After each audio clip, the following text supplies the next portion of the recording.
السلام علیکم ورحمۃ اللہ وبرکاتہ۔ الحمدللہ وکفا وسلام علی عبادہ الذین اصطفیٰ۔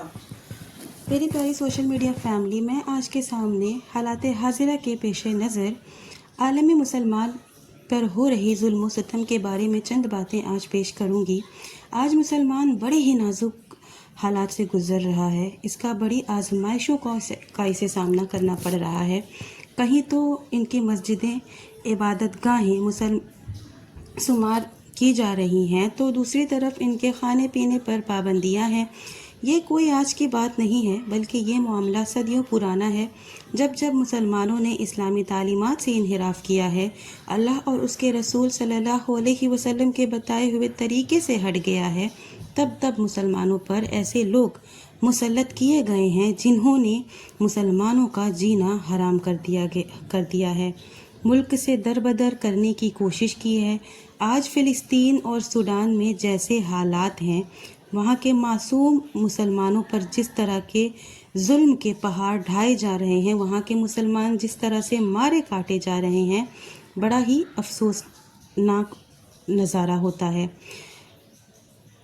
ایک چیز شیئر کروں گی آپ کے ساتھ۔ وہ معزز تھے زمانے میں مسلمان ہو کر، اور ہم خوددار ہوتے تارک قرآن ہو کر۔ مسلمانوں کا قبلہ اول مسجد اقصی قاصد قومیں مسلمانوں سے چھین لینا چاہتی ہیں۔ مسلمانوں یاد رکھو، اللہ تعالیٰ کے یہاں دیر ہے اندیر نہیں، اللہ کی لاٹھی میں آواز نہیں ہے۔ خود اللہ تعالیٰ قرآن میں ارشاد فرماتا ہے، لا تحسبن اللہ غافلا عما یعمل الظالمون۔ اللہ تعالیٰ ظالموں کی کرتوت سے بالکل بے خبر نہیں ہے۔ ایک دوسری جگہ اللہ تعالیٰ ارشاد فرماتا ہے، وَأُمْلِي لَهُمْ إِنَّ قَیدِی متین۔ ہم تو ان کو ڈھیل دیتے ہیں، بے شک میری پکڑ بڑی مضبوط ہے۔ یعنی اللہ ڈھیل دیتا ہے، لیکن جب پکڑتا ہے تو رگڑ دیتا ہے۔ میری پیاری سوشل میڈیا فیملی، آج جیسے مایوس کن حالات سے متاثر ہو کر 20ویں صدی 21ویں صدی کے ایک مکفر نے اللہ سے شکایت کی۔ انہوں نے لکھا، رحمتیں ہیں تیری ایاز کے کاشانوں پر، یرک گرتی ہے تو بیچارے مسلمانوں پر۔ یعنی مسلمان ذلت و پستی میں ہے، اور غیر قوموں کے پاس حکومت ہے، مال و متاع ہے، اور ہم پیٹ بھر کر کھا رہے ہیں، اور ہماری عزتیں جو ہیں وہ پامال کی جا رہی ہیں۔ اسی پر آگے انہوں نے لکھا، تیرے کعبہ کو جیبوں سے لے بسایا ہم نے، تیرے قرآن کو سینے سے لگایا ہم نے، پھر بھی ہم سے گلا یہ کہ وفادار نہیں۔ ہم وفادار نہیں تو بھی تو دلدار نہیں۔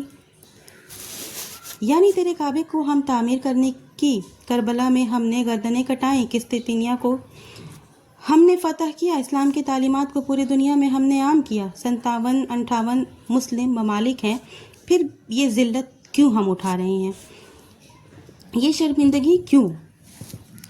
تو میرے پیاری سوشل میڈیا فیملی، اللہ تعالیٰ کا ارشاد ہے، وَأَنْتُمْ لَعَلَوْنَ إِن كُنتُم مُؤْمِنِينَ۔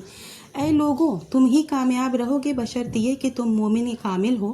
تم نے مسجدوں کو چھوڑ دیا، رسول اللہ صلی اللہ علیہ وسلم کے بتائے ہوئے طریقے سے منہ موڑ لیا، پڑوسیوں کا حق ادا نہیں کرتے تم۔ اللہ کے در پر آ کر تو دیکھو، اللہ خود کہتا ہے، ہم تو مائل بکرم ہے کوئی سائل ہی نہیں، ہم تو مائل بکرم ہے کوئی سائل ہی نہیں، راہ دکھلائیں کیسے، راہ برو منزل ہی نہیں۔ یقیناً آج ہمیں ہوش کے ناخن لینا ہوگا، اپنی رسپانسبلٹی، اپنی ذمہ داریوں کو سمجھنا ہوگا، عبادت گاہوں مسجدوں کو آباد کرنا ہوگا، آپسی اختلافات کو چھوڑ کر آپس میں شکر گزار ہونا ہوگا۔ اگر ملک کی سلطنت کو برقرار رکھنا ہے تو اتحاد ملت پر زور دینا ہوگا، خاص کر اپنے بچوں کے مستقبل کو سمجھنا ہوگا، اور اس کے لیے صحیح راستہ اختیار کرنا ہوگا۔ یہ ہماری ذمہ داری ہے۔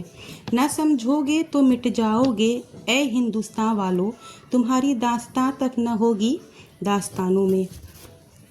ہمیں اپنے بچوں کو صحیح ڈھنگ سے تربیت دینا ہے۔ یقین جانو، ہمارے بچے آنے والی نسلیں ہمارا مستقبل ہیں۔ اگر ہم نے ان کی طرف توجہ نہیں دی، تو ان کو اسلامی تعلیمات کے ساتھ عصری تعلیمات سے واقف نہ کرایا، تو وہ دن دور نہیں کہ ہمارے بچے صرف نام کے ہی مسلمان رہ جائیں گے۔ آئیے دوستو، یہ عہد کریں کہ اپنے بچوں کو اسلامی مکتبوں اور مدرسوں سے جوڑیں گے، ان کو دینی تربیت کا بہترین ماحول دیں گے۔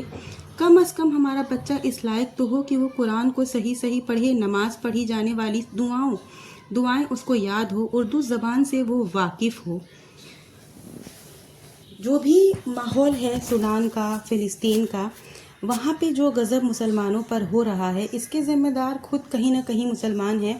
آج کے ماحول میں وہ پڑھ کر دنیا کو کی رنگینیوں میں پڑھ کر وہ دین کو بھول گئے ہیں۔ وہ یہ بھول گئے ہیں کہ ہمارے قرآن میں کیا لکھا ہے اور ہمارے نبی کریم صلی اللہ علیہ وسلم نے ہمیں کس طرح سے زندگی گزارنے کا بتایا ہے۔ تو اس لیے آپ کے پاس ابھی بھی موقع ہے، اپنی آنکھیں کھولیں۔ وہاں کے لوگ بڑی ہی تکلیف میں ہیں، ان سے کچھ سیکھیں، اپنی دعاؤں میں ان کو ہمیشہ یاد رکھیں۔ جس طرح کا ان کے اوپر ظلم ہو رہا ہے، دیکھ کے روح کانپ جاتی ہے۔